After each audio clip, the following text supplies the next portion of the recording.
Hi, everyone. Welcome to DomainSherpa. Today is an episode of Down the Rabbit Hole with Shane, Josh, Alan, and me. We dive back into the world of NFTs, talking about the Bored Ape Yacht Club, of course, along with a ton of other things related to the space, including the power of community, how to parse and filter the overabundance of information, and what are some of the upcoming drops that we're excited about. We also hear about a domain name that Shane just acquired. It's probably nothing.com, which is based off of a popular meme type comment often used in social media when something notable happens. All this is coming up right now on Down the Rabbit Hole here on DomainSherpa, where all roads lead to domains. So let's go. It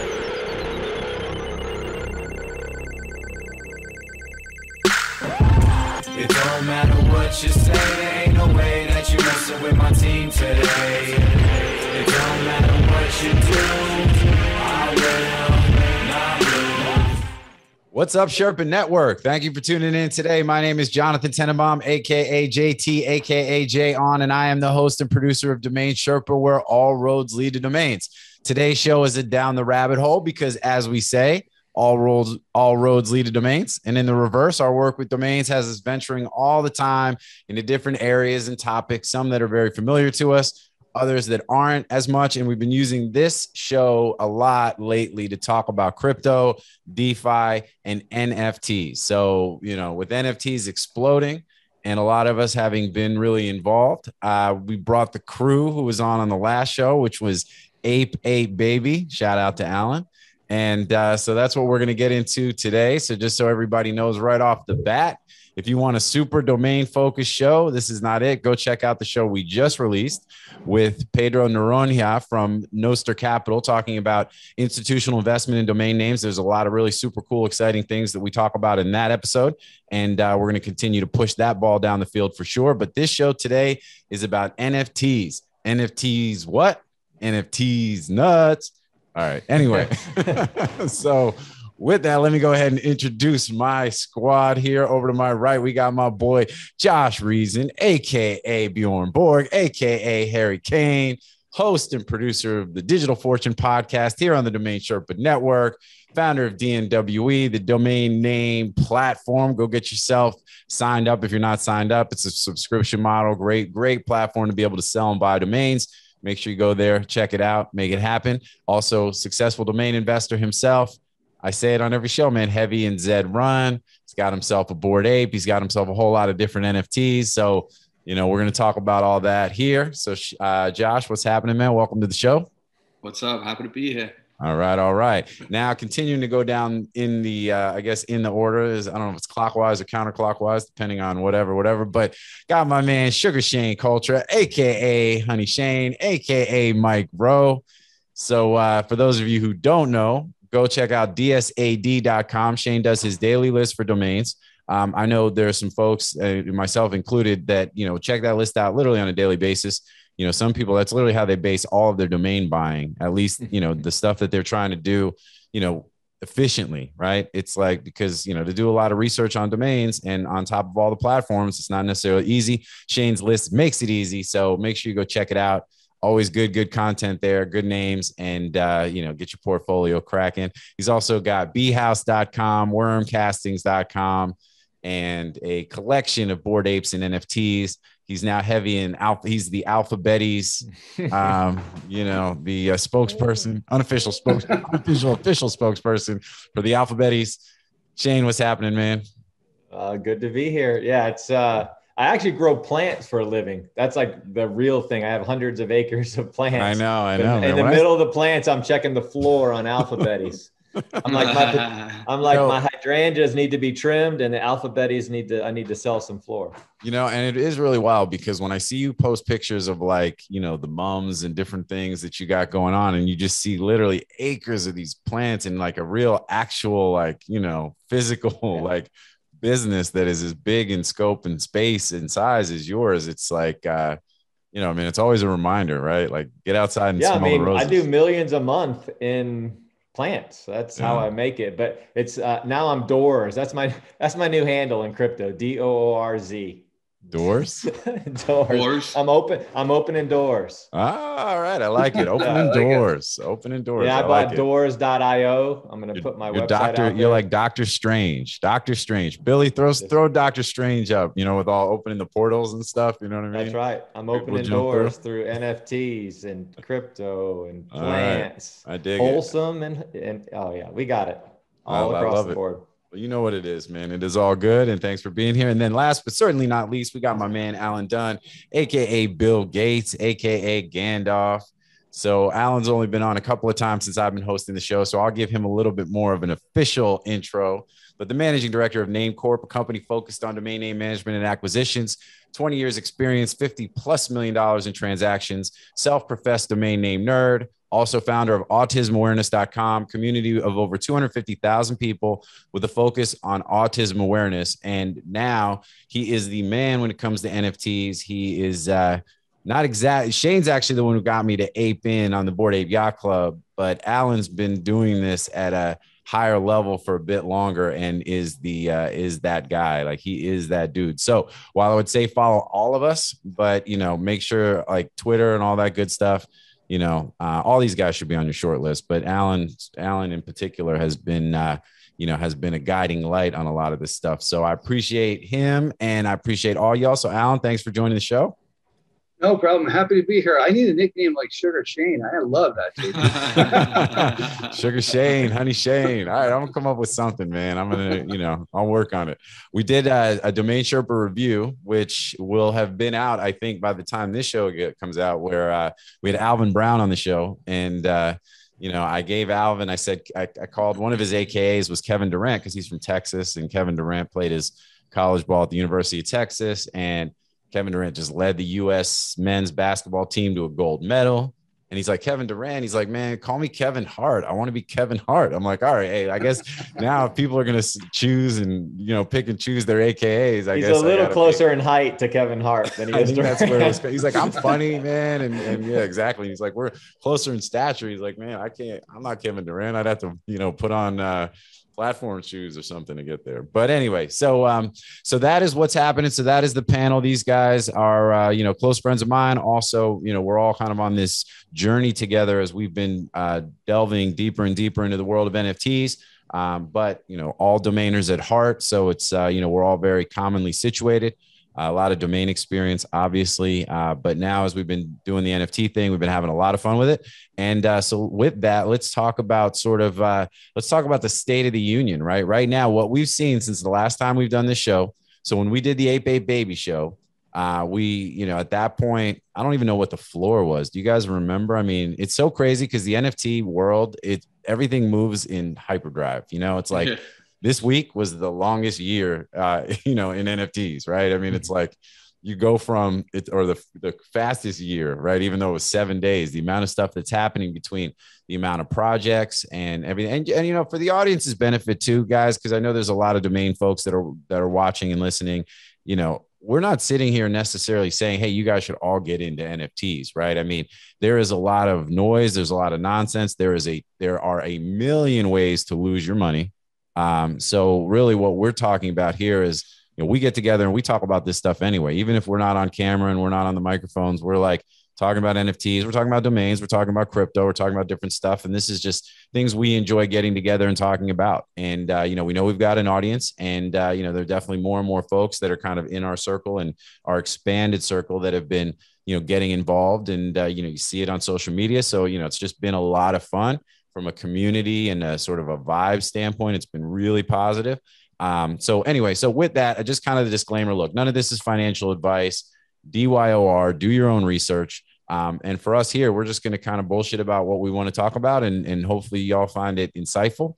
But at the end of the day, this is not a, hey, everyone should go ahead and, go jump on OpenSea and go buy a bunch of NFTs, but this is what we're up to. So, and it's a community thing, which is, I think one of the super positive things too.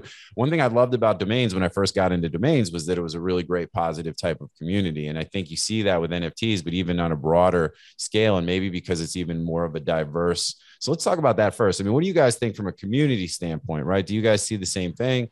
Where do you think some of that stems from? Is it because you've got this enormous range of people and you've got people that are excited because there's, you know, what do you think it is that drives some of the community stuff around NFTs?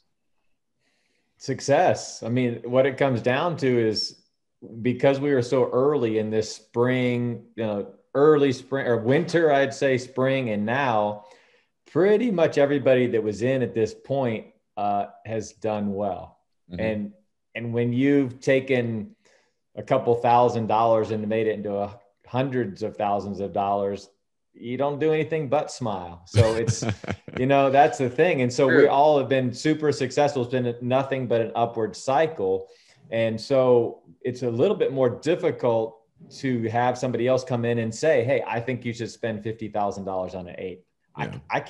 I can't say that right now. It was easy to say it when it was $1,000. Like we were all talking about it. Hey, you need to get in. We were saying you're stupid if you're not doing it, kind of thing. Now I didn't even post that I bought alpha betties because I just don't want people saying you should do this. We're in a place where we're working on profit dollars. We've made enough money to keep rolling. We're just rolling things over. So that's a lot of the community is super happy because we're all crushing it. We're getting paid by, you know, people thinking, well, you're bringing in and cycling the money through. No, it's crypto money coming in and DeFi money that's sitting there. And it's all these other people that are joining, paying big bucks, that are paying for all the quote smaller people. But the entry cost now, I think you'll see a little bit less. I don't want to say less community because there'll be community, but I don't think you'll see all the giggliness and all the craziness that you saw. All the exuberance, once things stagnate a little bit, and they will stagnate. That's how cycles work. It doesn't go up forever. It's going to sit tight, and that's going to drive Josh crazy. Reason's going to be just dying here when things slow down for a little bit and it'll come right back. Things are going to get popping. But I think about Josh all the time. I think, man, if Bored Ape sit there for 2 months and don't move anywhere, he's going to be crazy. Yeah. I mean, I die when I don't make a sale in a day. So it's just like, it just frustrates me when I don't see, you know, an email pop up from OpenSea saying your item is sold. It's just like, it doesn't feel right. So it's like a drug. So, yeah, I don't know. I think listen, I'm not going to be, I don't think I'll ever be in a position where I don't own any apes. I think it's just like, that's probably the biggest risk anyone could ever take at this point, is not owning an ape when you've got an ape. For me, I think there's just like, are there chances that it goes back down? Yeah, maybe a little bit. I can't see it going down too much further. Maybe going down, maybe dropping slightly below 10 ETH. I could see that happening on the floor apes just because there's a lot of people that don't. But what is ETH going to be? That's the other thing. Is if that's ETH the other moves, thing. Yeah, I mean, when we were in, ETH was 1,700 to 2,100, at most 2,500. Right. Yeah. And so even if when I bought my first ape, ETH was 4,000 actually. When I bought my first ape, like right at the beginning. Yeah. You were early. I was like day 3 or day 4 or something like that. Yeah.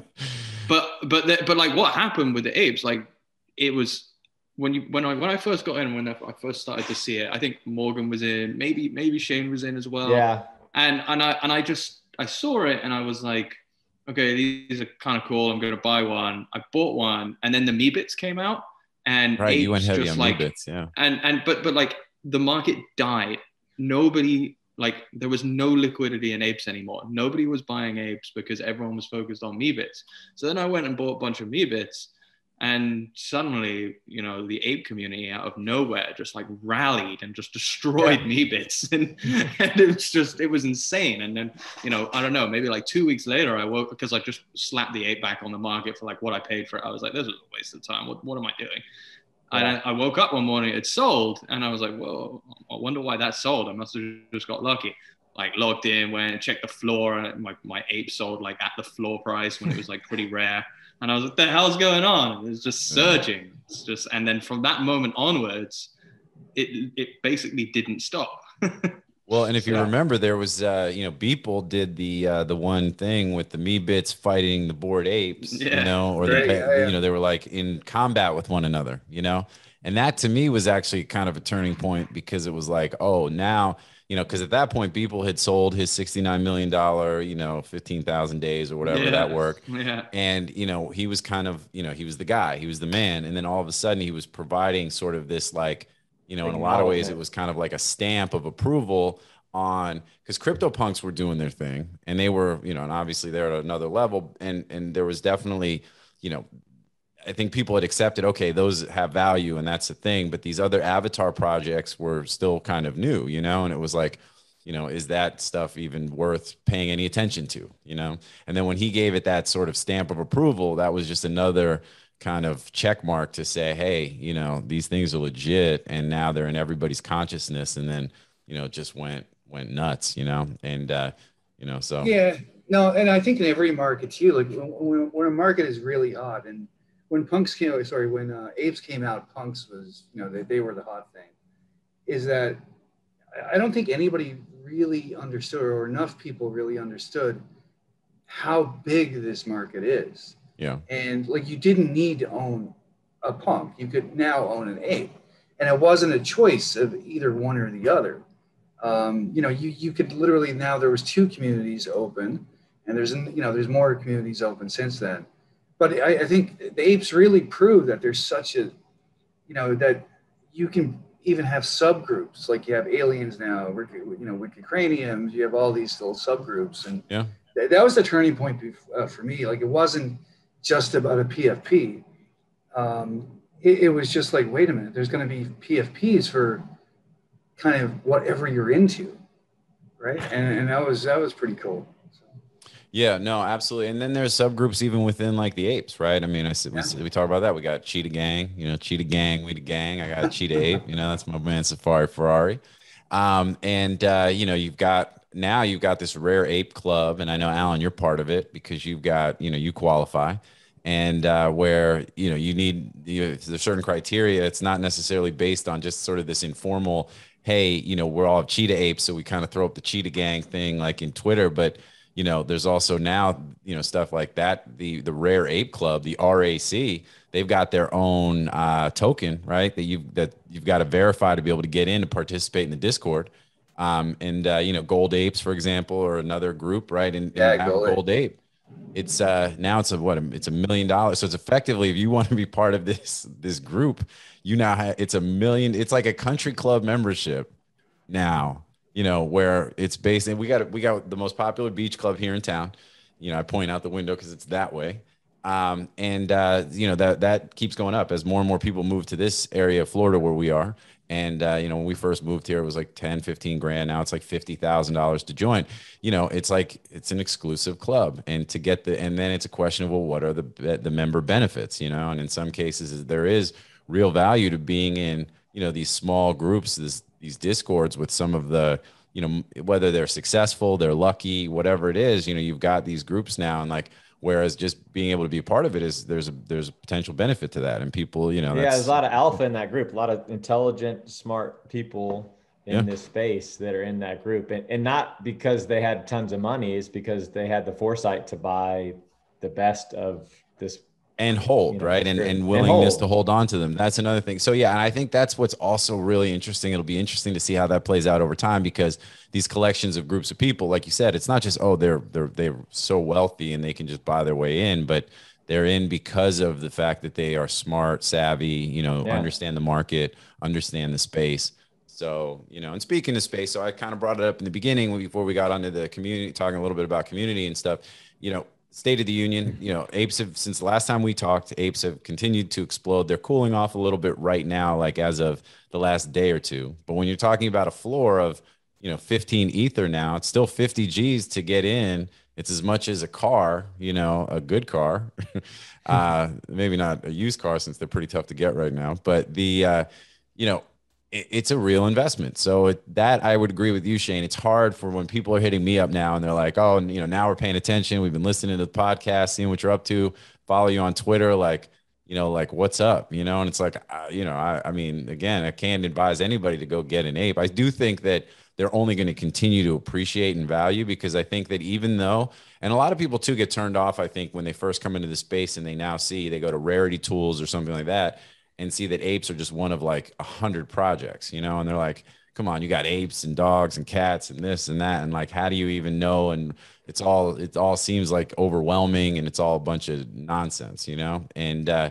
but, you know, I think that it probably comes down, no matter what, it's a matter of timing, you know, where it's like you can get in on almost any of these projects or not, and you can either make money or lose money, all depending on your timing, you know, when you get in.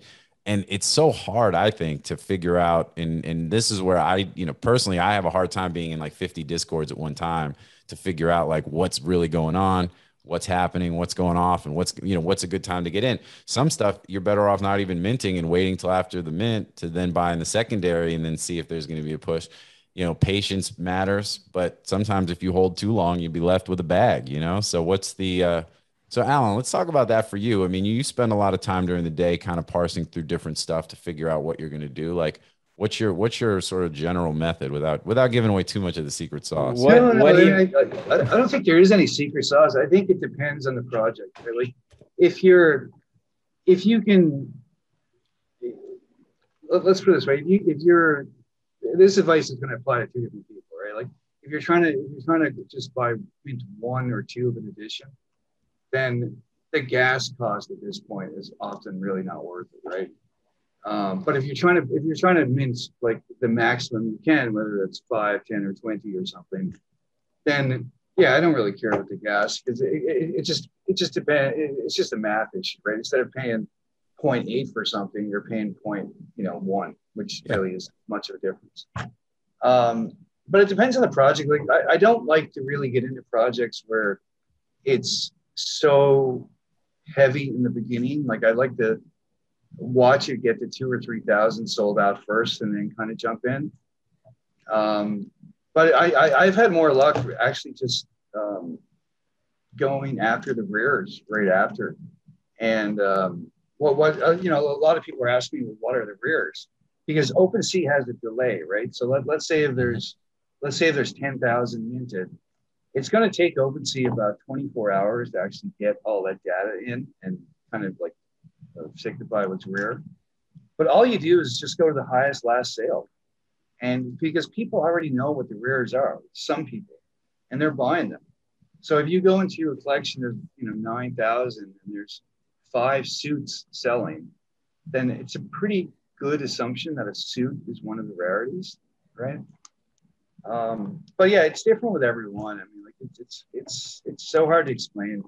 And I think and I think that's the other thing. And I think that's, there's no clear standard of, hey, here's how you do it to be successful, right? This is an art mixed with science, mixed with money, where you're really having to filter out noise from people that are pumping stuff that's just for their own benefit, to do you have good teams that are releasing projects. This is a lot around, we're talking a lot about these generative avatar projects and things, the 10,000 or 7,000 or what have you. And, they're all like kind of, everyone's talking about, oh, there's utility and there's going to be this and there's going to be this in the metaverse and all this kind of stuff. And, it's hard because at times you're like, okay, do I really believe that this is useful? Or is it, hey, let me just try to time this as a way to squeeze out a profit, whether it's quickly or over some period of time? Which ones do you want to hold on to? The World of Women, I think, is a fantastic project, and that's one that, I like the art a lot. And, I bought one. I wish I bought a lot more. One of the things as an example, when you talk about where the value is for some of these, they've got us, and we didn't realize this until it was too late, but, they have like 20 of them. There are 19 of the World of Women, where if they have the right matching earrings and necklace, they're part of a different, like a club within the project, or, where you actually get a percentage of the recurring, the revenue from the sales. Oh, wow. Yeah. And so once Drew and I, kind of figured that out, we're like, yo, we should try to get one of these, because as they continue to sell and move, like you literally going to get a royalty check, and that's real value, right? There's a few other clubs. There's a curator club where you part of the DAO and things like that. And then there's one other one where you get to kind of pick, NFT that the DAO will buy, every month or something like that. But the one that's really, really, really, going to get you paid is this, this revenue share one. And but there's only 19 of them, and so we went and I mean I think we put $50,000 offers, like 15 ETH on each one, and none of them like accepted. You know what I mean? Because they all know now. When I went there today, so I did that a few days ago. Went there today. The offers are now 40 ETH on like each one. You know, because now that people get hip to it, so this is I think the do your research, not just do your own research, but do your research. It's like the more you know, obviously, the better, because, you know, there are going to be opportunities that, and it's hard because you've got these NFT influencers. I use that term kind of loosely, but you've got folks that are in the know a little bit more than others, right? Yeah. And I think because it's this Wild West, unregulated sort of situation, you know, you do have, you know, where, you know, folks are kind of involved. Like when people see certain people go in, they all go, Gary Vee buys into something, all of a sudden there's like a wave of people that are going to do that, right? And so I don't want to say it's insider info and things like that, but there is a lot of sort of this inefficiency and not equal like playing field with information. So, you know, where you get your information matters, how you get your information. And again, I keep coming back to it. Timing is everything. So, Yeah, let me just say one thing. I think there is a lot of unequal information like that, and it's like this in any industry, right? There's certain people that know more than others. But this industry is also probably one of the most transparent I've seen too. So, Shane, I'm not sure if you said this before or after we started recording, but there was, there's one project you really liked, but you didn't put it on Twitter, right? And I love that kind of stuff because I think one of the hardest questions, I had two people email me yesterday about, you know, and both of them actually said literally the same thing. Like, I have $10,000 to invest in NFTs. What should I do? I have no answer for that, except just, you know, research, do your own work, and kind of make your own decisions. Because I only tell them what not to do. Like, just don't randomly buy minted drops, because it's an easy way to lose everything. Just I don't even tell them that, because it's just. You ever be in an uncomfortable position, you never want to be in an uncomfortable position where you have to say no. And I never want to be in an uncomfortable position where I'm actually getting blamed or tweeted at for telling somebody the wrong decision, except .ws domains. I'm okay with that. Yeah, exactly.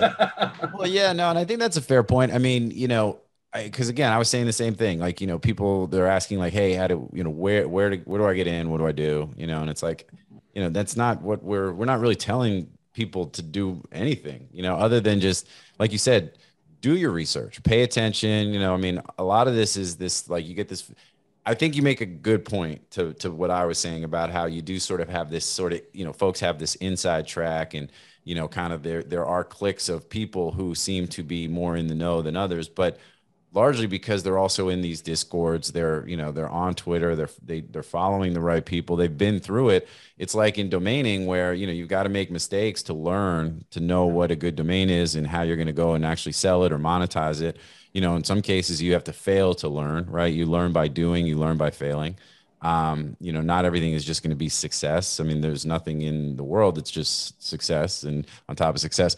And I think from the transparency piece, the fact that everything's recorded on the blockchain, right, I think creates a really interesting aspect of it too, because all the, you know, most of the activity, a lot of the activity for this stuff is also, it's visible and you can see it. So, you know, if you're technical and you can understand some of, you actually don't even have to be that technical. You can go into somebody's OpenSea account and kind of see everything they got going on with respect to certain stuff. So I think that's also an interesting point too, which is, you know, yes, the people that are kind of in there seeing, you know, in the know or in the know, but, you know, it's not like they're, you know, it's more transparent than domain names. I bought I registered a .eth domain yesterday, and game7.eth, if anybody wants to send me stuff, you know, but but what was so cool about it was when I grabbed it, I mean, it was like it was a quick process, like kind of registering a domain name, but changing the registrant, because then I kind of tinkered with some of the stuff. I changed the registrant, I changed the controller, I changed, you know, I did the reverse, match or whatever, like, so that actually would become the, you know, the wallet ID and everything. And it was pretty seamless, you know, which I thought was pretty cool. And, you know, you compare that to some of the stuff now, like, you know, managing a domain name, and, if you make a change to a registrant change at a registrar, well, then, good luck trying to get that thing transferred out if you sell it anytime in the next 60 days. Right. Whereas, with this, it was like, bop, bop, bop, real quick, I had to pay for some, you had to pay gas now though. So all of a sudden now you're paying $4 to change the, so it's an interesting model. It's like 40. Well, yeah. And that's a whole nother thing for the folks who don't know. I mean, gas are the fees that you pay to basically have the miners who are effectively, doing the work to record the transactions in the blockchain. To get them to do the work, they've got to get paid. They get paid through these transaction fees referred to as gas. And Ether is up. And after this fork or whatever they had that just recently happened, they thought gas was going to go down. It doesn't seem like that was the case. So, gas is really high. Gas is insane right now. Gas seems to have gone up. Yeah. So, but I think that's an interesting aspect. And for me, from a domain standpoint, I think it's an interesting model, right? It's like, okay, cool. There's, I have more control and less restriction, but at the same time now, and this is also, let's not even get into the functionality and whether or not I can actually put a website on it, but but now it's costing me money to make some of these changes and do some of those things. So, the perfect situation is to have sort of a blockchain registrar that, you don't have to pay gas to change, your information. Right. So, or I wouldn't say perfect, but, I think a better situation. Speaking of domains, Shane registered a pretty cool domain that falls into this, which is, what was it, Shane? It's probably nothing.com. It's probably, maybe that's going to be the title of the show. It's probably nothing. And so for those who don't know, the term, gets thrown around a lot in crypto and in the NFT space when, something big happens that seems, whether it's not watershed moment or not, but something where it's like a big deal. Like all of a sudden somebody comes in and invests, $50 million, into a project or, into crypto. And it's like, well, but it's probably nothing. It's probably nothing. Like it's obviously a sarcastic way of saying this is something. And I see it now. I probably see it 50 times a day.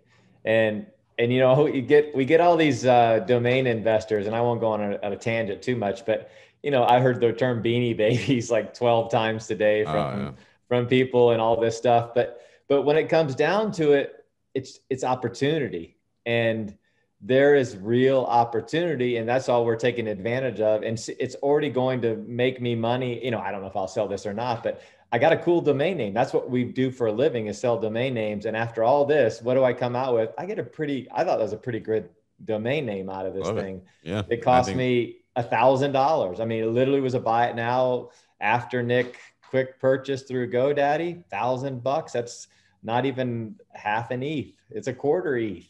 Especially now. I pay, like 0.33 ETH. I've paid 0.33 ETH for the worst art junk I've ever seen. So it's all relative. But what it comes down to is all roads lead to domains. The utility, we're not worried about utility. Like when we're talking about this stuff, it is art that's currency. It's just another level of something new that we don't know exactly where we're going with it. It's evolving so quickly, but to dismiss it is even more naive than buying a bunch of shit, because we have a chance to make it back later, but dismissing it means you're going nowhere, and that you're not going to lose any money. But the old Michael Jordan shot, if you don't take the shot, you know what's funny? I just noticed this is that, four of us are doing pretty well in these NFTs, but we never we were in the domain name industry, but I moved over to NFTs and did some stuff. Shane, you did some stuff. And then I think you said earlier that you talked to Shane about the apes, but like none of us, this wasn't a coordinated leap into NFTs. We all kind of individually fell into it, just like we did in domains years ago. Yeah, that's a fair point. And now we're coming together and saying, there's something here, guys. And we're smiling a lot more. I know. We talked before, but now I think 200 texts a day. I was trying to find a text that one of you sent, like when we first started texting. Oh, forget it. I had to scroll like 4,000 refreshes deep, and I wasn't even out of August yet. It's absolutely ridiculous how much we talk about this stuff and how much time. But man, are we having a good time doing it? I mean, that's even if you spend $5,000, I can guarantee you haven't spent a vacation or bought anything for $5,000 that's anywhere near as much fun as we've had over the last 3 months. So, well, and I think we're lucky that we've got, that we're like-minded, domain names are under the umbrella of digital assets, right? And so is crypto and NFTs. I say it all the time. That's sort of the thing that, brings it all back, and all roads lead to domains. It's all under the same umbrella, and we're all successful in domains. But I think, and that kind of leads to sort of a willingness and easy sort of segue into crypto and NFTs. And I think if you're intellectually curious and, and so there's a reason that, folks are successful in multiple areas and things. But I think, Alan, I think it's a great point, right? It's not like this was some coordinated, hey guys, who wants to get involved in this NFT stuff with us kind of thing. It was like everyone sort of found their way into the room, and it's like, oh, cool. Like, look what's going on here. And then, naturally like-minded people will, further coalesce. And, but without a doubt, I think, and it is the kind of thing too, where I've seen this in crypto, saw it in domains, see it in NFTs, where it's like, just get involved. Like, I guess that's my thing. I'm not necessarily telling anybody what to do specifically, but it's like, I'd suggest paying attention. If anyone, wants advice, like, hey, how should I get in? I just say, just start paying attention, kind of figure some things out. Like, specific questions can be answered, but it's not as easy as just saying, hey, what would, if I was starting today for the first time, I'd probably go on Twitter and start following some of these folks, and then start jumping in some of these Discords and go on to Rarity Tools and go on to OpenSea and just, kind of feel it out, just sort of see what's up and see what art and what projects are interesting to you. Cause that was the other thing for me. And I say this a lot. I didn't get into the apes because I said, hey, I'm going to invest this couple $1,000s because I want to make money. I was like, this ape stuff seems super cool to me. The art is really cool and interesting. I love kind of the ethos around it. The Bored Ape Yacht Club. There's, this intersection of just kind of cool stuff, and the people that are doing this, it's kind of neat. And the avatars look kind of cool. And like the NFT space is bubbling, and it's a offshoot of crypto. I mean, this was all sort of my thought process, and then as I saw more and more people kind of talking about it, and, the Beeple thing and some of that stuff. And now we just saw an article today on Yahoo Finance talking about the Bored Ape Yacht Club setting records for recent sales, and crazy that one of the sales was James Booth's Andy and James, their big purchase that they just made of the gold ape with the laser eyes, right? I mean, and it's like national news. Like, what is going on? I love that purchase for so many reasons, but for most importantly, I have a message from Rob and I think James. I'm not sure. I know Rob. And it was like a debate on Facebook about how JPEGs are worthless, and he sees no value in this stuff. Only to 2 months later, like, he just spent $1 million. Ape in really hard. I mean, we made it, y'all. And but that's so. And then some people would say, all right, well, are we jumping the shark? Like, are we at the top? It's all this the top. I mean, the one thing I'll tell you, which I think is wild too about these things, is because everything is moving so fast, it does seem like, having a little bit of patience could be a really good thing. Just chill out. Like, I'm kind of like Josh at times. We call Josh Super Ball because he's like always bouncing and got to be like, on it. But how many times have I told you that in a text? Just let it go. Just don't sell it. But I mean, I'm trying to sell I have my military theme match, and I keep kind of creeping it down and down. I'm getting to a point I'm just going to delist it because I know better. I know, like, if I just wait, I'll sell it for what I want to sell it for. For a minute, I was like, yeah, if I can make 10 ETH and I think ETH is going to continue to go up, then it's like, there's value there. And when we were kind of at this most recent sort of crest, and now we've kind of settled, but it's going to continue. Like, the apes aren't going to go anywhere, at least anytime soon. And I just think, we're at a point where, but it's hard to say, hey, prices are down. Go ahead. Like, to your point before, Shane, it's like, go ahead, jump in. If you got 40K, now's the time. Cause it's still like, I don't know. I mean, they could go down they're never going to go down to zero. It's the kind of thing like, look, if the apes go down to zero, they won't be zero because I literally own 10,000 apes. You know what I'm saying? Like, I can promise, I can make this promise on my grave. Well, I shouldn't say that because I don't want to die over it, but I'm not going to lose money on my purchase for 0.58. You're in such a spot to be like, there's no way. I got 0.58, 0.98, and 1.98. Yeah, no. I'm not going to lose. It could crash, and there's still going to be somebody willing to pay that. I mean, that's the thing. Like, I don't even know what the actual bottom could be. I don't know how you get to like, I mean, I think that maybe if there's some sort of regulatory thing or something, I mean, really like just if we were really having that conversation, like what's the actual true full downside? I mean, again, you get to a certain point where somebody will literally just buy all the apes and then they'll just turn the apes into their own brand and then they'll literally own the whole yacht club and just And speaking of which, I'm going to announce what I've got going on. So I've got, and maybe I told, I don't know if I've said it publicly or not. So I got this white honey, so beehouse.com, and we have hundreds of hives, but every once in a while, one of the hives will get pure white honey, clear, looks like water, but doesn't get any color. And so I only got a couple frames of it. So I got 25 bottles of white honey, and I got labels that it says Colonel White and Furs white honey. So I took my white ape, did a label. Yeah. I was going to say, Shane, if you move over to your right, you can see Colonel White and Fur in the back, so. That's so we got labels. I got the bottles. I've dipped them in a like a wax, a golden wax, like the bourbon bottles that have the wax. Like Maker's Mark. Maker's Mark. So I got that. And then I got, I don't think I have a final, but he's been working on, Joe Ruiz has this Colonel White and Fur sitting on the porch, and the bees are putting honey in his coffee as he's sitting on a rocking chair. So the oldest ape. The oldest ape. So I got 25 bottles, 25 NFTs, and I'm selling it for 0.2 ETH per bottle. And it's going to be a limited edition. The bottles go out to whoever owns the NFT on September. Well, it might be October 1st now, gets the actual physical bottle. All right. I love it, man. I mean, Colonel, he's earning money already. He's that's what it is. And I think that, the apes will, as they continue to sort of, there was, because actually since the last time we talked about it on the show, there was an article in the New Yorker that talked about the, sort of the Bored Ape phenomenon. Like I said, there was an article today in Yahoo Finance, talking about it. And I think, and when you see the folks that are aping in, that are coming into the space now. So I think, one part of this most recent wave is you do have a lot of these big time successful crypto folks who initially were kind of like, on the sidelines and then decided to jump in. So it's like, anybody that was sort of holding out, they're all coming in. But now you've got Von Miller, who is like, a Super Bowl MVP for the Denver Broncos, just bought an ape. And actually, if you look at his portfolio, he's got 2 apes. He's got alphabetes. I think he's got a couple World of Women and all like pretty good stuff. And, you got folks like Des Bryant, the, wide receiver for the Cowboys, talking a lot. I mean, he's extremely active now in the space. I mean, actually, we talked about the Broncos. Brandon Stokely, who's a retired player, Brandon McManus, who's their kicker, and a couple other folks too. I mean, are all like, and as this starts to happen and it becomes a bigger sort of broader,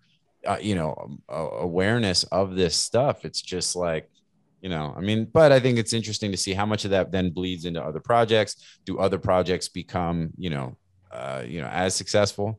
I think some will have success. I think what we'll see in this sort of next phase will probably be really based on, founders and the utility and some of that kind of stuff and who have the good teams. I mean, that's where it's important to understand who it is that's releasing some of this stuff. And, but some of it, this Penguins project that just came out, you've got the Wall Street Bets folks from TikTok, like pumping that up. And it's like, I mean, Josh, you think everyone's going to be left holding the bag, right? I just don't see it. I just don't see it. They've got more volume they've got more 7-day volume than the Bored Ape Yacht Club. Yeah. So more 7-day volume than the Bored Ape by a lot. So Bored Ape Yacht Club, and by the way, Andy and James bought that ape for 400 ETH recently. So Bored Ape Yacht Club has almost 10,000 Ethereum in the last 7 days. Pudgy Penguins has got almost 15,000. Yeah, that's crazy. That's not going to end well. There's no way that's when people talk about us being pump and dump, we're about to show you our first project that gets pretty ugly, I think, towards the end. Because I just don't honestly, get it. The floor is 3. It was 1.5 yesterday. The floor is 3 on Pudgy Penguins. I mean, no. What is going on? I mean, firstly, it took Bored Ape Yacht Club a long time to get to a 3 Ethereum floor. Yeah. Well, Pudgy Penguins have been around for a week. And it took, CryptoPunks even longer, right? And then, and then it took the Bored Ape Yacht Club, and I don't think the penguins are it either. I don't have any penguins. I don't own penguins. And, I do like penguins, the animal, I think they're cute. Well, the other problem is Cole, the person that's the face of it. He's only 20, so I'm sure he's not a bad kid, but he's had a bad track record with, he did the fucking pickles thing. Yeah. And when he said he was going to pull the rug on everybody, and he did, and then he moves on. He's not going to end well. So pulling the rug, right? So this is now also like a thing, where it's scams and that kind of stuff. Like this is also another, be careful, right? Because here's the thing, you're moving at 100 miles an hour. So let's talk about this for a second, because I think this is good words of wisdom for people. Things are moving at 100 miles an hour. The other day, Alan was like, yo, check out this troll stuff, right? So I saw it on my phone. I went to my computer to OpenSea. I pulled up what looked like the same. It was the same images, but it was a different name, right? The one was the fucking trolls. The other one was the fucking trolls V4 or something, right? So I was like, I ended up buying 2 trolls that turned out to be complete, like not even part of the project, And then, it's like there's, and then they get shut off and you even lose those NFTs.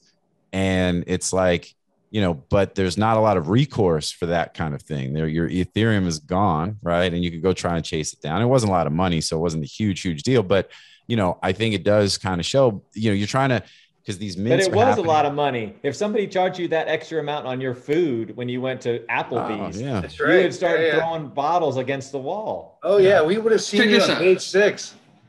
Check this out real quick. So like, there's something so weird about these pudgy penguins. I mean, the bots are bidding higher than the floor price of buy it now penguins. So like I said, the floor was 2.99. The 2.991 sold. The next one is 3.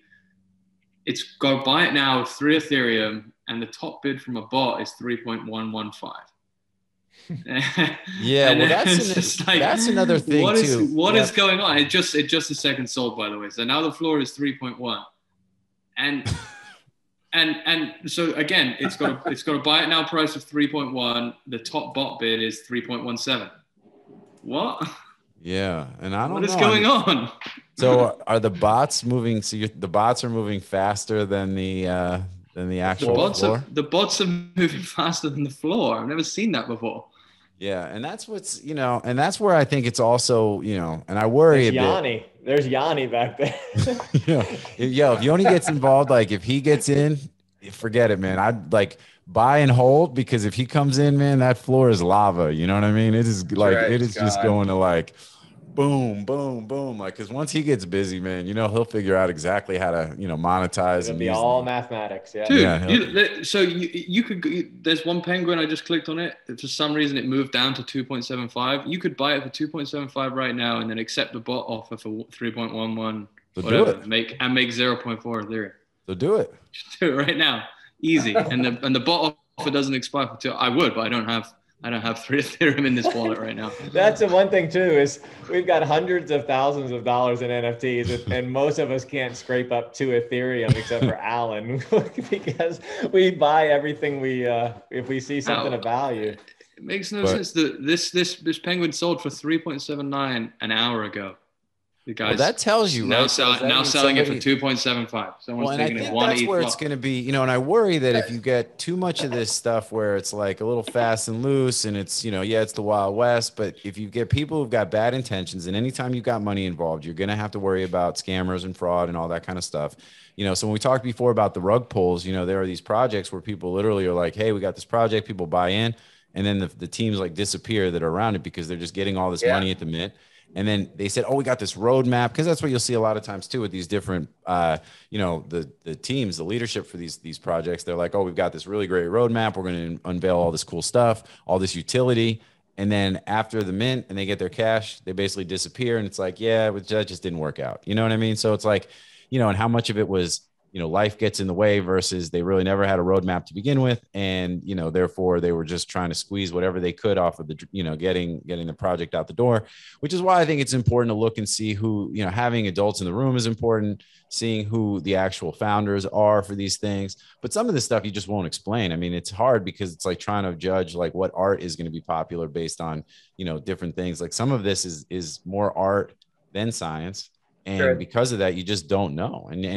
But the idea that you've got like funny, weird, goofy stuff happening around bots and accounts, and in some cases when people mint, it's like, is everyone getting an opportunity to mint at the same time? Is it that, some stuff's being held back and the good stuff's being given to people that are part of the team? Like, I think there's a lot of that kind of stuff that over time, hopefully we'll get a bit more kind of cleaned up. But at the same time, it's also the market's going to dictate a lot of how that happens. So, and the more and more people that get in, go ahead, Al.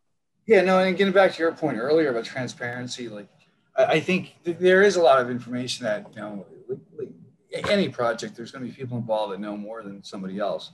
Yep. But you like if you want to get in this business, you really need to learn and get involved in Discord and stuff. I mean, there's so many times in Discord or that metadata is leaked or something like that. Like the advantages are actually given to you many times. Yeah. But it's the people that are just like, they have $10,000 or $500 or whatever. And, all they're doing is refreshing OpenSea. Like if you don't get engaged in the community, and that means like getting into Discord and Twitter and stuff like that, then you can't really ask anybody to give you advice. I mean, like, yeah. No, and I think that's a great point. And I think that goes back to sort of how we open this, the show, talking about the community and what that means, and where some of that, like, and having an idea of who's who, what's what. The fact that everybody is behind avatars also adds another element of, the whole sort of point of a lot of these is to have this sort of pseudonymous kind of, sort of stuff, but yet that leads to some additional challenges. But some of these, some of these things, Gutter Cats are doing a in-person thing in Vegas, right? I saw that, yeah. And I have a gutter cat. I actually got a gutter cat and a gutter rat, and they have a neat thing. They have a neat thing they're doing around their merch drop. So if you've got a cat and a rat and a hat and a bat, Dr. Seuss in the house. But if you have a cat and a rat, like you actually, they're doing their merch drop where you're able to mint. Basically, you're minting an order for stuff, and then you can either fulfill it and then they'll ship it, or you can keep it as the NFT, like the order itself is an NFT that you can almost like as if you have like a pack that you never open, you know what I mean?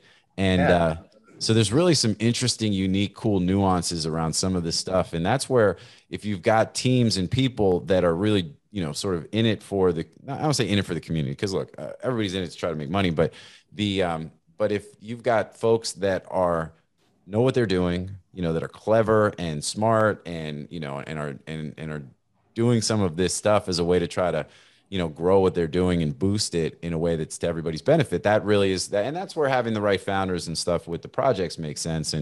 But it's also hard because I don't know who any of these people are, you know what I mean? And maybe over time you'll start to know a few more, and some good, some bad. You mentioned the kid who, has a bad reputation, and that sucks for him. And at 20 years old, it's crazy that he's been involved in as much stuff as he has to even have a reputation, which is kind of wild.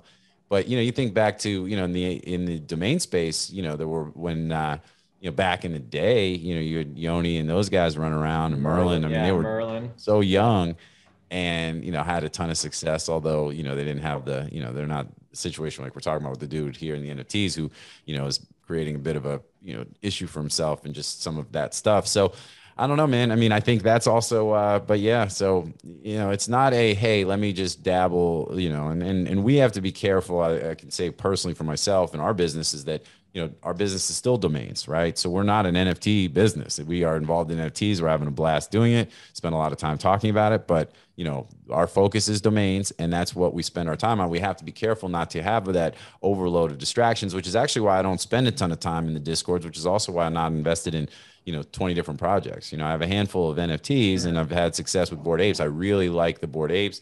That's kind of sort of for me where I've kind of put my chips, and, but I haven't, I didn't buy Alphabetties, and I didn't buy Penguins, and I didn't buy, even World of Women. I came in way late and stuff because I was just, it's hard to be up on top of all Alphabetis? that Oh my stuff if you gosh. don't have the Don't you time. care about kids? You don't care about kids? Hey, I support the Alphabetis for their main purpose. And Mine was never to make money in the first place. It just seemed like a cool children's book thing to go on, and evidently everybody else felt that. But you're right. I came in purely for the money in that project because that story has been told 1,000 times in this industry. Yeah, but it turned out to be some Russian 37-year-old that was behind Exactly. it. Wait, which one? Not Alphabetis.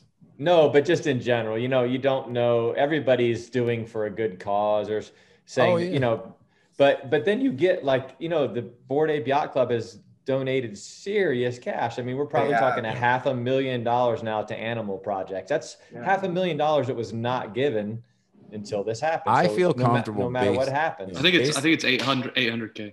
800K. I'm perfectly comfortable feeling like what I know about the team that, put together the Bored Ape Yacht Club, everything that they've done to date, the way that they've executed on their roadmap, all that kind of stuff that in my opinion, they're as good as it gets in the space. There's no question about it. So, the fact that they've, even when they released the Bored Ape Kennel Club with the dogs that came along with the apes, the idea was they wanted to spur, secondary sales because they take a percentage of all the secondary sales and they donate them to no kill shelters. You know what I mean? So, and I do think it's interesting when, that's another thing about the projects too. So we had you referenced the Russian thing. So you had the Fame Ladies squad or which were these female avatars. The same and guy. when they first came out, and I felt here's the thing, I bought 2 of them, right? Because I felt like I bought the story. I was like, you know what?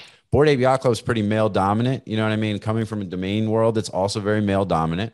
The Fame Lady Squad, which is a female based avatar project, at least that's what everybody thought. They said, hey, it's these three women that were, creating this, this project to, promote females and stuff. And I thought, you know what? I could see, all sorts of kind of cool, positive stuff coming from this. And, but then it turned out that it wasn't women that created the thing at all. Instead, it was like 3 random Russian dudes. I don't even know if it's 3 of them, but it was a bunch of Russian dudes who happened to release a bunch of other NFT projects as well, then the bottom completely fell out of the Fame Ladies. I mean, it was already kind of dead to begin with, and you talk about Rug Pool, they talked initially, I guess, about the roadmap and all this, but then they weren't executing on any of it. And then you had some people that were trying to push and promote. And then it turned out some people were paid to do that, which is another thing that happens, but you have to assume that's sort of, what it is. Everything's not going to be perfect transparency, to kind of Alan's point, everybody's point earlier. But so anyway, but then what happened was because of the uproar, the dudes that were had this project to try to save some face, they basically donated the whole thing to like a group of females in the NFT space to shepherd it going forward. And then that actually led to some of the prices and the market bumping back up again for them. And, so it's this crazy rug pull, situation that led to a pseudo happy ending that now the thing still, will actually probably have a little bit of legs. And all this happened. And it feels like this was forever ago. This was like 2 days ago. This was literally 48 hours ago. And this story feels like, oh, that shit from back in the day. Remember when that happened? You know what I mean? It's crazy. Oh my God, that is so true. Yeah.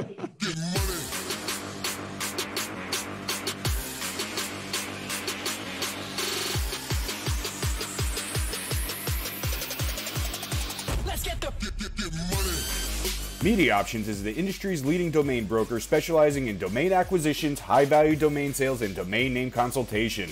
As pioneers and thought leaders on the subject of the domain aftermarket and domain name value, plus through their clear domain acquisition service, Media Options offers startups and established corporations an unparalleled scope of high-value domain options, providing access to domain names and curation technologies not available elsewhere.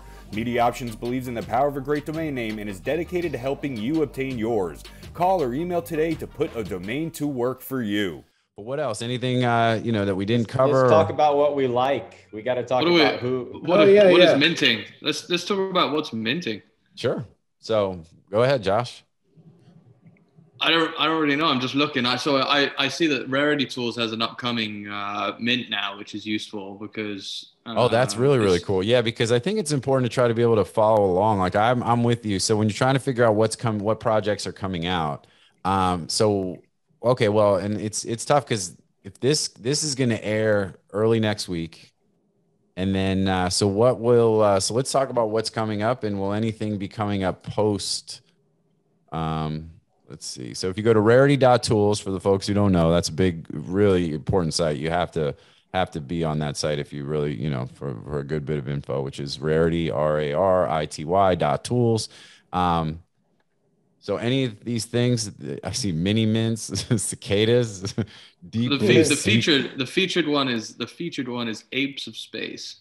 apes of space. So that's coming Friday the 13th. Is that today?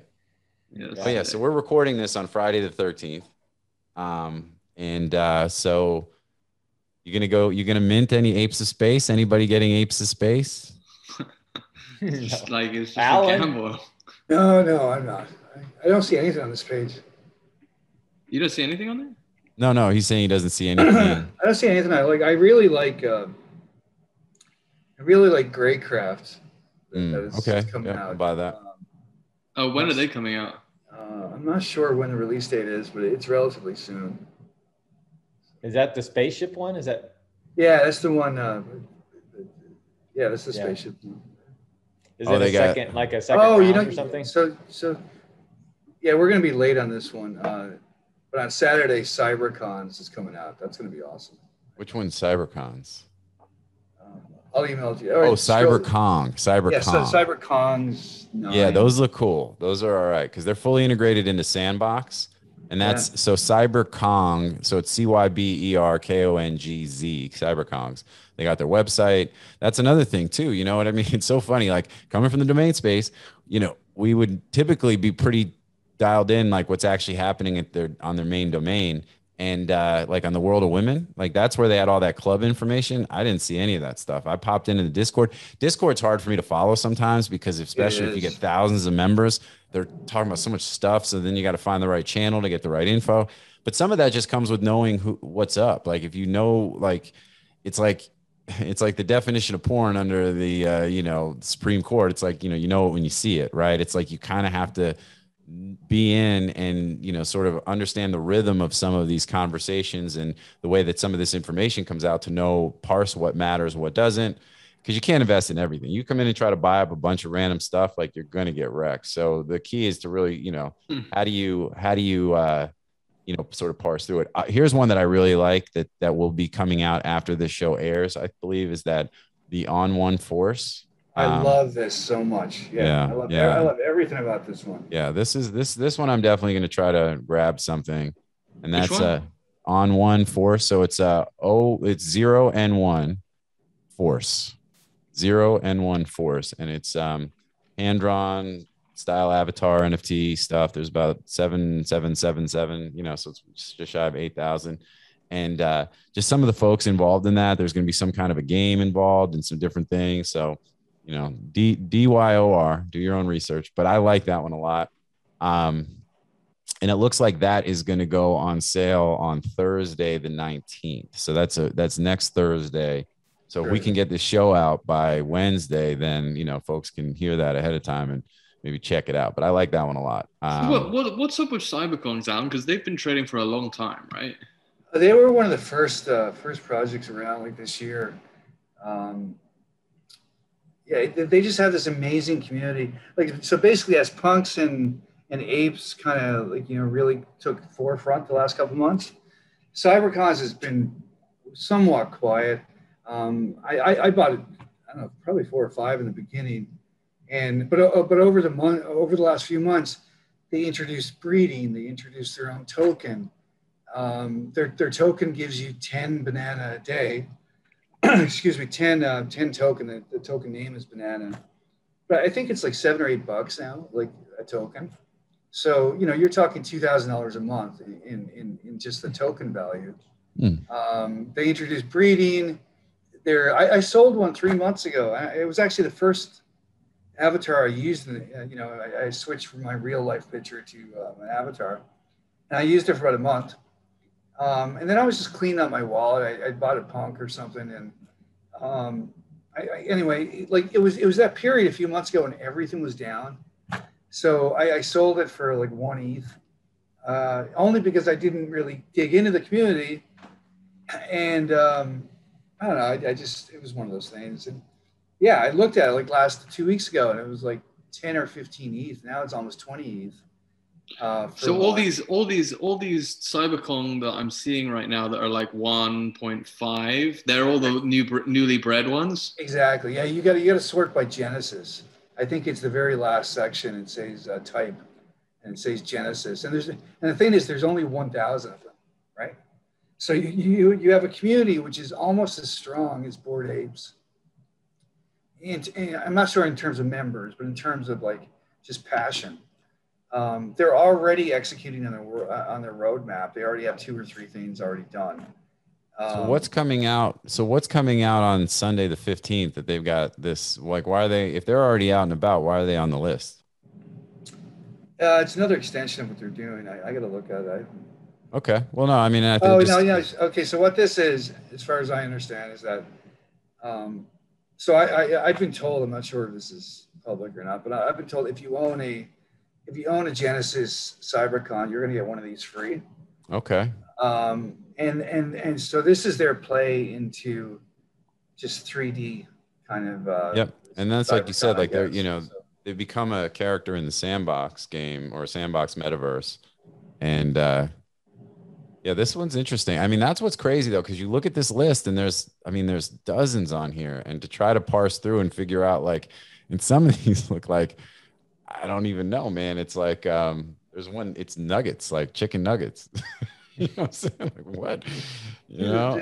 There's no way to tell unless you're actually involved in the communities. And yeah, because even Twitter, I mean, like you have to go a little further too. I mean, like it depends on your feed. It depends on who you follow. Like I follow, you, Josh, Shane, a bunch of other people. So I know the information that is coming is, pretty good, right? yeah. But if you start following like a lot of shillers and all that stuff, your Twitter algorithm is going to be like, just buy this, buy this, buy this. Yeah, that's a fair point. I think that's without a doubt. And Derpy Burbs, which is generative hand-drawn bird NFTs. They come out tomorrow, the Derpy Burbs. But yeah, no, I think that's a good point. And that's how, like, there's so much stuff. And, I think it also comes down, we say this related to domains all the time.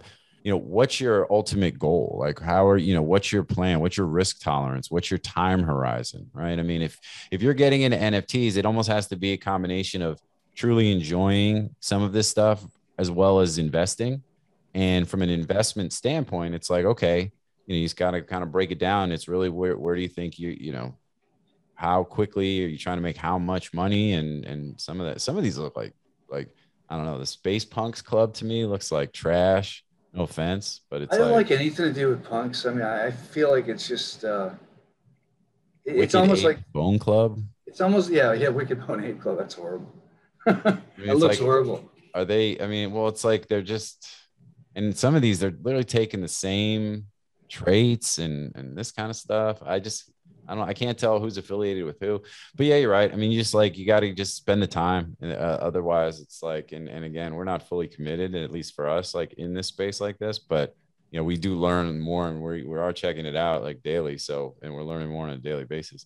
Yeah. The Nugs NFT, chicken nugget themed NFTs. It's nugs. Just like the altcoins and the shit coins. It's exactly the same thing. The stuff's going to rise to the surface. And so people are just going to, it's going to be, I don't know, Ponzi scheme. And then I'll tell you something that I'm like super pumped about. Then and I'm with you. So let's focus on. There are tons of these that are going to end up being that are shit coins.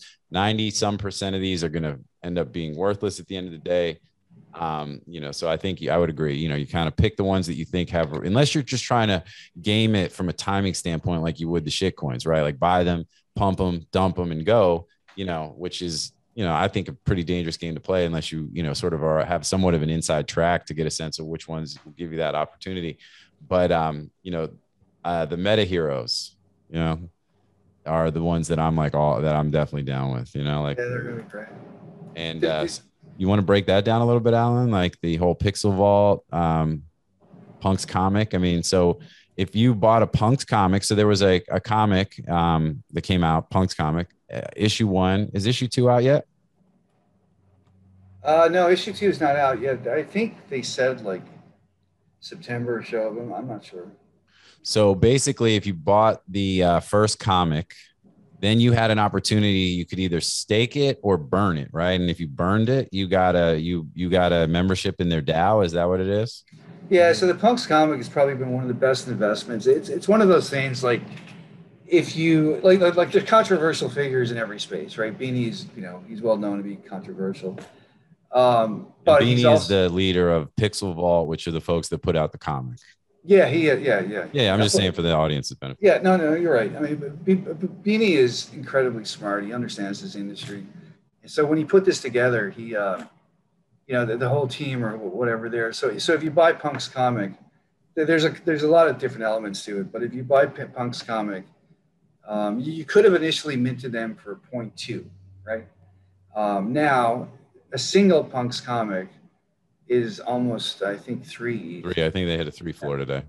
Yeah, so so there's been a tremendous return on that, but there's also these added benefits, and I love Punk's comics for the pure reason there's a lot of game theory and tokenomics to it. Like if you have for the Punk's comics, if you own one of the first 5,000, and there's 10,000 in total, if you win one of the first if you own one of the first 5,000, you automatically get the next Punk's edition for free, right? So there's that value of actually holding the Punk's comic. If you burn it, if you burn a copy, then you get to participate in the DAO. Now, there's a lot of talk about what's in the DAO, and there's some amazing pieces in that DAO, like the Lost Robbies, and I think there's rumors that maybe those aliens are going to be transferred over. I don't really know about those, but there's still Punks and everything in it. Now the question is how you're actually going to make money from that DAO. I don't know, because there's no, there's nothing that's been sold yet or distribution, but you have a participant, you have that. And if you burn it for your token, that token is an NFT designed by Fuckrender, which adds some value to it. And I think that's like 2.77 ETH or something. Yes, it's and then the really interesting thing about the Punk's comics is that on July 15th they took a snapshot of the holders, and if you owned one on July 15th, you were able to get what's called a mint pass, and that mint pass costs you 0.08, but it allows you to get a free meta hero. So in my case, I had some Punk's comics and I'd sold some, but I owned all of them on July 15th. Right? Oh, nice. So now I have, the meta hero, whatever they're called. There's so many words in this. Yeah, but it's the mint pass for the meta heroes. Right. I think the meta heroes are going to be really cool. There's going to be. I think they're going to be great. I mean, right now they've taken a 0.2 investment and made it into at least probably a 6 ETH investment plus whatever the next copy is of the Punk's comic, if you have one under 5,000. Like it's just, and I don't know. The biggest thing I like about what they're doing is that they're not rolling shit out fast, right? I mean, they're taking their time. They're giving the people windows to burn stuff. They're adding stuff like this alien acquisition. Again, I don't know if that's part of the vault, but when Beanie spent $500,000 on a couple of aliens yesterday. But you have to look at this from a distance, right? The last day to burn the token is today. So he's incredibly smart about doing this stuff to get great, continue to keep great engagement on the tokens. Like, sure, yeah. This wasn't a spur of the moment purchase, I'm sure. This was like, okay, we're going to do something big the day before the burning ends, right? Yeah. And because it's been like that forever with him. So. Yeah, and I did not get it before. I have one now though. I have a fourth issue 4,000 or 2,000 or whatever. So I'll get that second issue, and I bought a mint pass separately as well. So I spent real money, to get what you would have already just gotten for free. And and I'm still excited. I think there's still a ton of upside on all the that's all under the umbrella of Pixel Vault. So. Yeah, no, I think that's super cool. Fuck Render is another interesting one. That's an artist, based. He's a Canadian, Vancouver-based artist who does like these crystals and you know, and he did some where if you own one of his works, then you basically got these 2 new crystals for, you know, for the gas prices, and all that was insane. I basically shut down OpenSea the one day. And those crystals are really cool. I got one of those, but I bought it in the secondary. So I'm like, you know, I'm going to hang on to it. And he's even telling people, he's like, go ahead and sell them. He's like, you'll see, you'll feel, you know, you're basically, I'll make you feel, you know, like Oh yeah. regret it. I did sell one because I had 4. So I sold one just to get the money back. But the yeah, Fuck Render is actually, I really truly think he's giving a big playbook because he's one of the original OGs, right? So like people like Xcopy and, you know, there's many of them have minted these really, really high editions. Like they had open editions for 5 minutes and 1,000 people purchased them, right? And I think you're going to see a lot of this with the OGs. I mean, because Fuck Render proved that now you can, it's not just about the art. It's also about the audience. Like you can change the whole dynamics of your collection by adding something better and burning those. And, you know, it's like, I love the math in this industry almost more than the art. Yeah. Right. It's just fun. Right? Yeah. What do you think about those Fuck Render crystals? Are they, I mean, they took a little bit of a dip. You can still get them under 2 ETH. I feel like that's a good, I think that's a good buy. Did you buy some in the aftermarket, Alan, or did you mint them? No, I minted 4 and then I sold one. Oh yeah, you sold one. But the lobster I really love.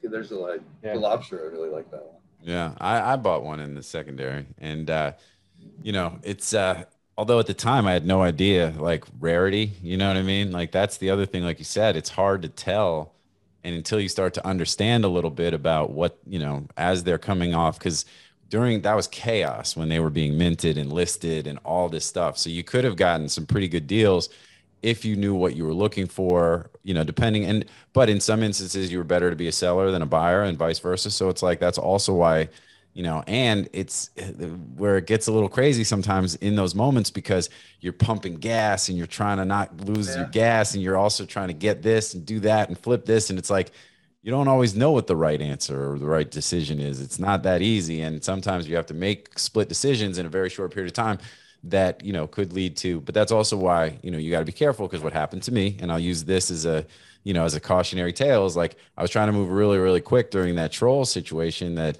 you know, so, you know, cause I went to buy one and it disappeared. So I'm like, oh man, I got to get, you know, and I ended up buying some complete bullshit, you know, it's total fraud shit. And, you know, you know, so it's like, you got to balance that, like, you know, but you've also got to be prepared. Like, so one of the first times, Alan, you put me onto Mines, and I had to wrap ETH, and in the amount of time it took me to wrap ETH to put in an offer during one of those things, you know, I didn't even have a chance.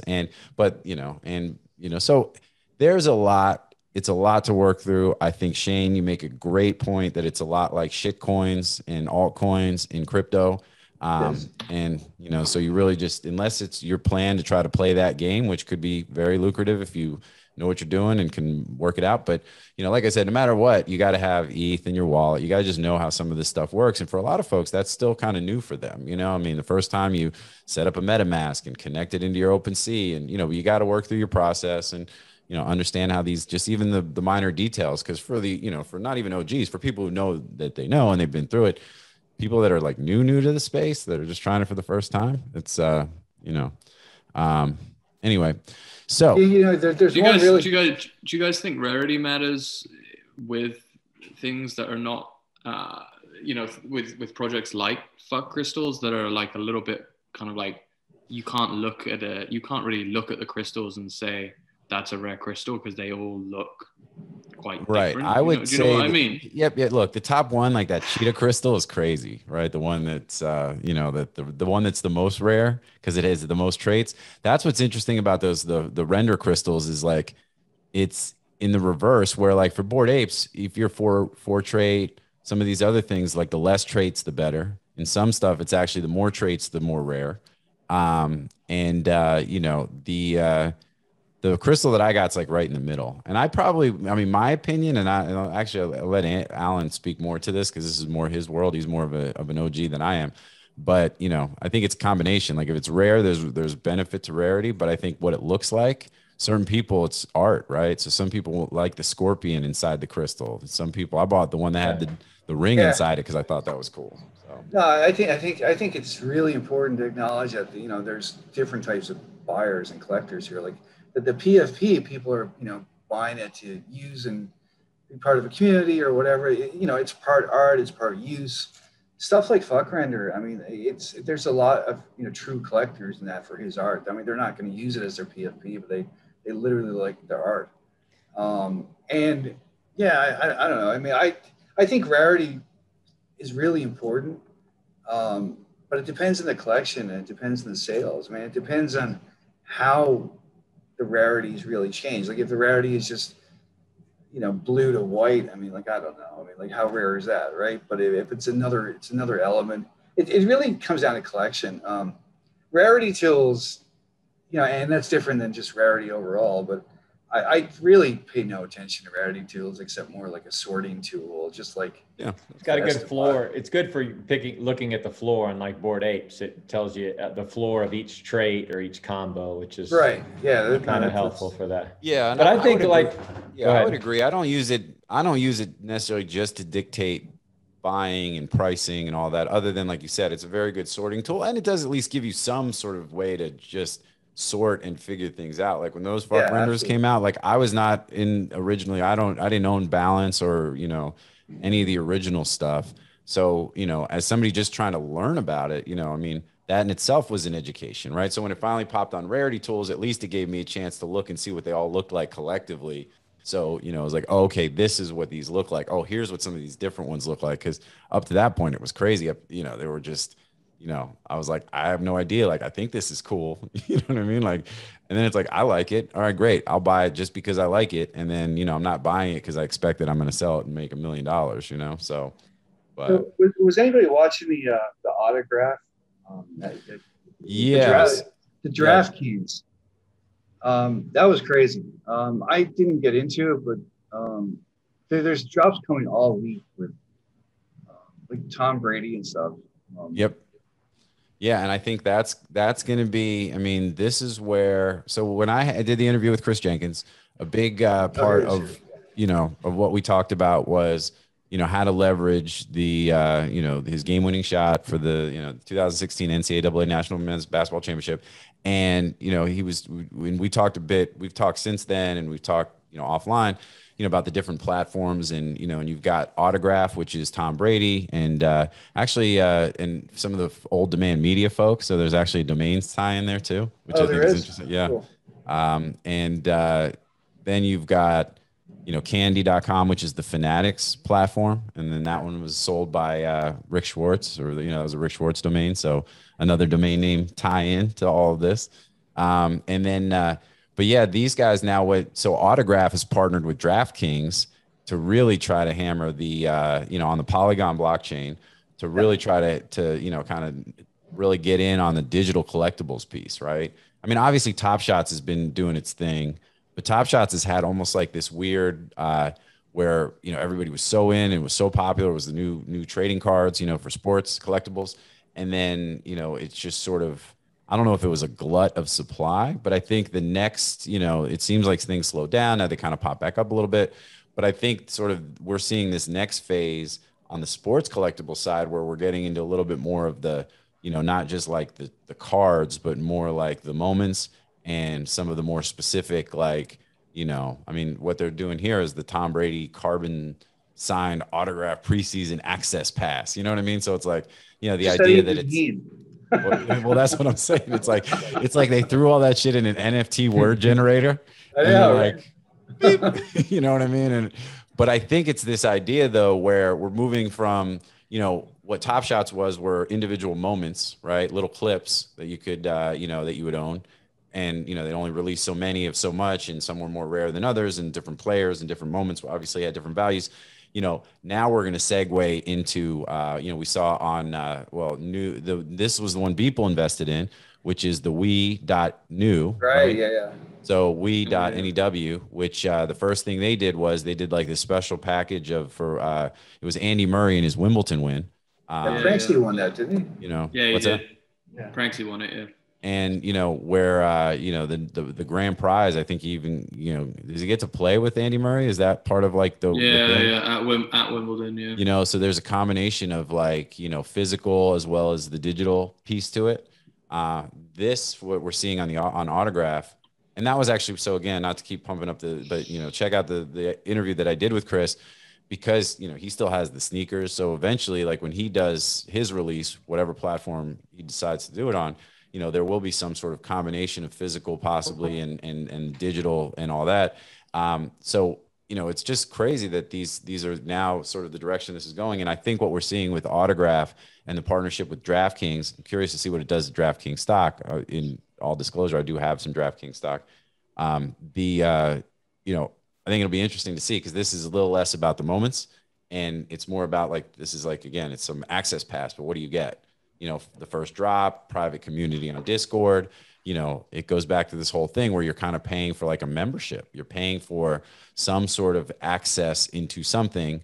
The question is, but then the membership itself will be able to go up in value, right? And it'll give you benefits, which will be these, digital keepsakes and collectibles. And, it's just a question of, will they have their own value, and how all that's going to work. So it'll be interesting to see. So I think Sugar Shane should come out with his own token membership. Sugar Shane, get the Premium. Sugar Shane Platinum Edition. Exactly. Like access, membership card. And then like a whole virtual world, around the fields of his flowers, and I can see it now. That's it. You get into a Discord where you just talk to people about like, about all the plants and stuff. And then you get a VR experience where you put the thing on and you go through the, the field. You get to do corn maze. No, you just get one variegated Monstrosa leaf. There you go. I don't even know what that is, but it sounds awesome. I'm in. I have no idea what it is. Speaking of plants and leaves and corn mazes and stuff, did you guys see the Field of Dreams stuff yesterday? The baseball game? Yeah. Was awesome. And we're almost out of time for real, because we went 30 minutes longer than we said we were going to. And I know Shane's got to go, but the Field of Dreams thing where they played the game on the field, like where they did the movie, and it was just, they did such a good job with that. That was really incredible. But they played a game. I only saw the picture of Kevin Costner and the other guy. Oh yeah, so they played a game, and they played Yankees versus the White Sox. And the White Sox won on a walk-off home run in the bottom of the 9th inning. They were down by a run. They got a guy on base. They hit a home run to win the game. I mean, it was like, oh my God, literally like, you couldn't have scripted it any better. And they had the intro. They did it just like the movie. They played the music like the movie. I mean, it's awesome. That was like, and people need that. We need that with all this crazy stuff that's going on. That was really a cool kind of moment. It was fantastic. And just watching all the Twitter, like just the feedback on Twitter, it was like, people that wouldn't normally be friends, everyone loved it, and it was like, so I thought that was pretty cool, man. So I gotta find that. Those things can kind of equalize things. But anyway, so with that, lots to parse through here. Let's get on it and let's do this again sooner than later, maybe next week, and we'll get this one out as soon as we can, and we'll go from there. But as always, guys, enjoy the time. This was great. Covered a lot of ground, and there's a lot of exciting stuff coming up. So thank you to you guys for being here. And as I say on every show, thank you to the audience. Without you, there's no us. We appreciate y'all taking the time, and, hit us up, Twitter, hit us up on DomainSherpa.com. Just reach out. We're not hard to find. You got questions, you got answers, you got comments, just let us know. And otherwise, we will see everybody next time here on Domain Sherpa, where all roads lead to domains. Peace out, everybody. It don't matter what you do.